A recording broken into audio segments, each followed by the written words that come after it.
Halo, selamat datang di video pembelajaran profesi pendidik dan tenaga kependidikan. Setelah menonton video ini, Anda akan mampu menguasai materi tentang profesi pendidik dan tenaga kependidikan. Selamat belajar! Profesi pendidik merupakan profesi yang sangat penting dalam kehidupan suatu bangsa. Hal ini tidak lain karena posisi pendidikan yang sangat penting dalam konteks kehidupan bangsa. Lalu, profesi apa saja yang masuk dalam kategori pendidikan? Berikut beberapa profesi yang masuk ke dalam kategori pendidik. Yang pertama ada guru. Seorang guru adalah pendidik profesional yang tugas utamanya adalah mendidik, membimbing, mengajar, menilai, melatih, dan mengevaluasi peserta didik. Untuk menjadi seorang guru profesional, ada beberapa kompetensi yang harus dimiliki, yaitu kompetensi kepribadian, kompetensi pedagogik, kompetensi sosial, dan kompetensi profesional. Yang kedua yaitu dosen. Seorang dosen adalah pendidik profesional yang tugas utamanya adalah mengajar, membimbing, meneliti, dan mengembangkan ilmu pengetahuan dan teknologi di perguruan tinggi. Yang ketiga, Widya Iswara. Widya Iswara adalah tenaga pendidik yang bertugas sebagai pengajar pada lembaga pendidikan dan pelatihan di luar perguruan tinggi. Yang keempat ada tutor. Tutor adalah tenaga pendidik yang bertugas membantu peserta didik dalam memahami materi pelajaran yang sulit. Yang kelima yaitu instruktur. Instruktur adalah tenaga pendidik yang bertugas memberikan pelatihan atau kursus di bidang tertentu. Instruktur biasanya bekerja di lembaga pelatihan atau perusahaan yang membutuhkan tenaga ahli di bidang tertentu. Yang keenam, pamong belajar. Pamong belajar adalah tenaga pendidik yang bertugas membantu peserta didik dalam mengembangkan kemampuan belajar mandiri. Yang ketujuh ada konselor. Konselor adalah tenaga pendidik yang bertugas memberikan bimbingan dan konseling kepada peserta didik dalam mengatasi masalah pribadi, sosial, dan akademik.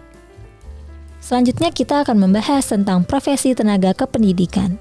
Tenaga kependidikan adalah kelompok individu yang bekerja di berbagai peran dan posisi di lembaga-lembaga pendidikan.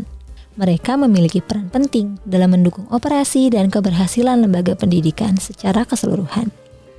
Berikut adalah beberapa peran dan posisi dalam kategori tenaga kependidikan. Pertama, laboran adalah individu yang bertanggung jawab untuk mengelola dan menjaga peralatan dan fasilitas laboratorium di berbagai lembaga pendidikan, seperti sekolah, perguruan tinggi, atau pusat penelitian. Lalu kedua, pustakawan. Pustakawan adalah profesional yang bertugas mengelola perpustakaan, menyediakan akses ke sumber-sumber informasi, dan membantu pengguna dalam mencari dan menggunakan materi bacaan.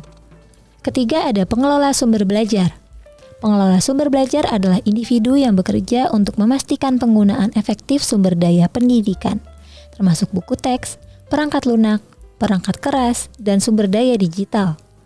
Keempat, pengembang media pembelajaran.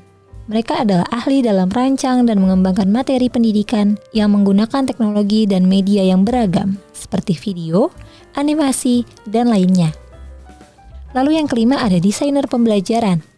Mereka adalah individu yang merancang pengalaman pembelajaran yang efektif, baik dalam konteks klasikal maupun online. Yang keenam ada pengelola lembaga pendidikan. Mereka adalah individu yang mengawasi operasi harian, mengembangkan kebijakan, dan memastikan pencapaian tujuan pendidikan, serta kesejahteraan siswa dan staf. Lalu yang ketujuh ada tenaga layanan khusus.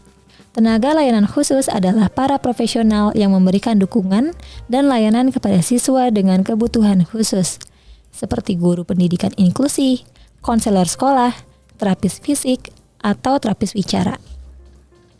Sampailah kita pada akhir sesi. Setiap profesi dalam bidang pendidikan memiliki peran unik dalam mendukung proses pembelajaran dan pengembangan individu.